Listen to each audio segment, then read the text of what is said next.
Assalamualaikum warahmatullahi wabarakatuh and good morning to all my friends. Today our group will present about preparing yourself for life in the university. Okay. In our group we have a four member and I will tell you who is my member and what topic will they talk about. Firstly, me, Amiruddin, I have the topic I will talk is adapt the right mindset. Secondly, is Adam. He will talk about consider setting a student budget. Thirdly, we have Amirul, which is he will talk about work on your social skill. And lastly, we have Abrar, which is he will talk about preparation for your study. Okay. Assalamualaikum warahmatullahi wabarakatuh. Good morning. My name is Nick Muhammad Amiruddin bin Azran, and my metric number is 201369. Okay, today I want to talk about my topic. Today I want to talk about my topic presentation is adopt the right mindset. This is some picture. Okay. Firstly is decide to adopt a growth mindset. Okay. Mindset is a choice which is mean at any time, even right now. Instantly, you can choose to move from fixed minded to growth mindset. Yeah. I have advice, which is we must do self-talk and counter with the growth mindset voice. For example, instead of saying I never be good at taking tests, we must say it like this: taking tests isn't easy for a lot of people, but I can learn to be a better test taker. We must become more positive. If we talk about negative, it will become bad for ourselves. Okay. Second is set an academic goal. Okay. If we set academic goal, we can do anything. Whether reaching for a particular grade or percentage of improvement. We must remember the person with growth minded sees possibility, define it, and then goes for it. And third, keep your goal front and center. Okay, we must remind ourselves with our goal through positive self-talk, visual, visualization, and even something like tangible, like sticky note that says something like I have prepared for the university. Okay. Lastly, recognize and reward your achievement appropriately. Okay. Uh, recognize and reward. We must say like we must we must praise ourselves, such as good job. You are very smart. Uh, we if we talk positive vibe, it will contribute to fixed mindset where praising to encouragement such as good job. You work very hard can help develop a growth mindset. In other words, celebrate your achievement, but don't rest on them too long. You have much more you can accomplish if you try. With with the right mindset, we can achieve anything what we want. Okay, that's all from me. And then I will give to I will that's from me, and I will give my another fellow friend to continue the presentation. Assalamualaikum warahmatullahi wabarakatuh. My name is Muhammad Adadin Nabi Abdullah. My metric number is AA200962. Today I will talk about consider setting a student budget. Consider setting a student budget. Try your best to stick to it. Obviously, you shouldn't stress about money too much as you don't want to ruin your education and enjoyment. But it's definitely a good idea to work out how much you have to spend on food and rent and how much is left for your own leisure. Be careful not to spend too much on socializing in your first week also. Remember, there are lots of ways to have fun without breaking bank. Estimate your outgoing. You need to figure out where all your money is going. You can either look back at your bank statement to tot up all your previous purchase or simply input a rough estimate of how much you think you spend on each category. Use your data on the average student living cost as a guide to how much you could be spending for rent, grocery, bills like mobile phone, transport like bus, train, car fuel and car insurance, cost material like study books and specialist equipment, eating out with friends, new clothes and haircuts, and other beauty expense. Calculate your weekly budget.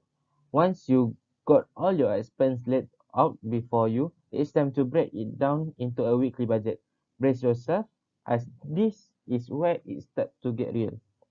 Work out your total income for a term at university, minus your essential expense for the same period. Divide the number you left without with by the number of weeks in a term. You now got your weekly student budget. In other words, how much money you've got to spend on all those non-essential things each week. Example, you have 500 ringgit for your income each month and minus your essential like RM 100 ringgit and divide to 4 weeks, you will get 100 ringgit for your weekly budget. It's better to budget your expenditure per week rather than per month as it's easy to go overboard and the start of the month and be penalized by them. Cook your own food. Going out to eat adds joy and convenience to your day, but costs more than cooking at home.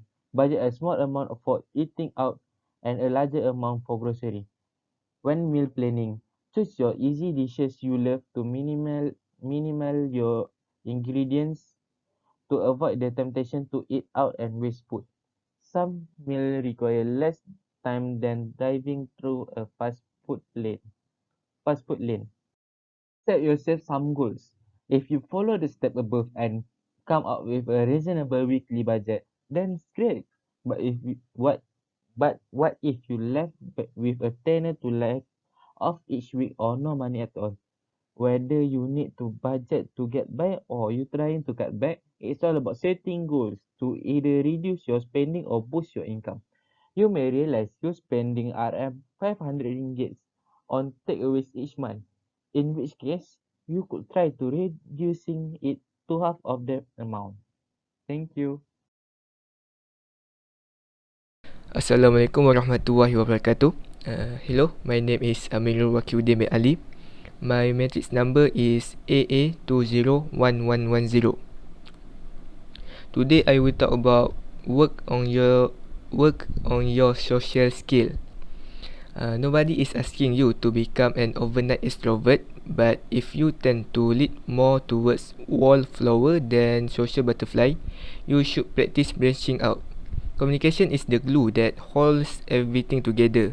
That won't change throughout life. Your relationship with your fellow students, professors, and others depends upon connection. To improve your social abilities, start raising your hand more often in class. Ask and answer questions and stop worrying about what others people think about you. If you want and need something, you will need to speak up. And remember the old saying, the squeaky wheel gets the grease. The important social skills towards student is when working in team. For example, group assignment. Group assignment is not just an exercise, is getting the work done, but it also throw you into a situation of learning how to work together. A skill that will be required learning to negation who does what, communicating clearly to meet deadline, and also providing and get feedback. This social skill also is very important when it comes for public speaking or performance. You will be called upon to do a perform in a public setting. This may include doing practical exam in front of assessors. Contribute to discussion in your tutorial groups, or even do a bit of public speaking in the form of presentation. Beyond university, you might have to deliver works presentation, chair meetings, run through a sales pitch in front of audience, or even give a speech at a friend's birthday or wedding. That's all for me. Thank you. Hi and Assalamualaikum warahmatullahi wabarakatuh. My name is Muhammad Abrar bin Madkhir. My matrix number is AA 200-561. I will share the tip about how to prepare for your study in university. First, you have to learn how to manage your time wisely. Perhaps the biggest challenge of all as a student is getting used to being in charge of your own time. Especially if you are in university accommodation, you cannot rely on anyone else to get you out of bed in the morning in time for your 9 a.m. lecture, or remind you to do your homework the night before. The following tips are aimed at making this transition to self-sufficiency easier. Point number 1. Make a timetable. You will most likely be presented with a student planner or some variation of this at the beginning of each year, although the temptation may be to stick it in a drawer and forget about it. Use it. Make sure that each of your lectures is written in the timetable section, along with your classroom number or ID, time and date or day of the week. This will help you to plan the week ahead. Not getting lost or turning up late to lectures is an unspoken guideline to success in university. Point number 2. Prepare yourself for tomorrow class. Spending 10 minutes every evening for preparing your notes, arranging your work, or reading up on the topics of the next lecturer is a virtually painless way of ensuring that you are never the student that gets called out by a professor, suddenly deciding to encourage class participation. Are you taking your laptop? Is it charged? Do you have your notebook and a pen that works? Will you need a calculator or other equipment? Sticking to preparing the night before will prevent the last minute rush in the next morning and will leave you with far less stress, which in turn will improve your concentration. The last point number 3. Check your university email account at least once every day. Make a point of checking your emails, preferably in the morning, as any lecturer cancellations, room change are usually sent out to the class prior to the lecturer time slot. You can even link your email account to your phone using an app such as iCloud Mail or Gmail that will notify you when you receive a new message. This way, important messages from your department's supervisor or professors can be dealt with expeditiously. Email is the communication method of choice as a university student, and you will likely hear about news and events through this medium also.